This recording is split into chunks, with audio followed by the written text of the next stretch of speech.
आउ हमारा दुईटा केस अच्छी जहाँ विषय में जनवाक चाहूँ डिटेक्शन होती जटनी थाना एरिया रे आज गोटे बगलरी केस डिटेक्ट होती एथरे गोटे दुकान रु 3000 टंकार चोरी होता रात्रि रे पशिकी से ताला भांगिकी चोरी कर देइथिले से बगलरी केस रे दुई लोग अरेस्ट होती से माने वेटरन क्रिमिनल अच्छी आगरू भी से नारे जने नारे अनंत एलियास विभूति दास से जटनी एरिया लोक तांका नारे आगरू भी 7टा केस रही से अरेस्ट होती आउ जने राजा एलियास जगन्नाथ बारिक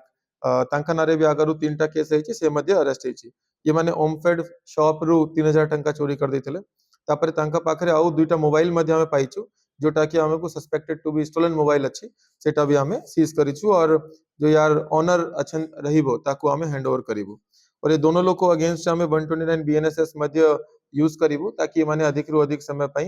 कस्टडी रे रहिबे। सिमिलरली आउ गोटे केस हमारा खंडगिरी थाना रे मोबाइल थेफ्ट केस हम डिटेक्ट करिछु जने मोबाइल थीफ अविनाश दास से अरेस्ट होती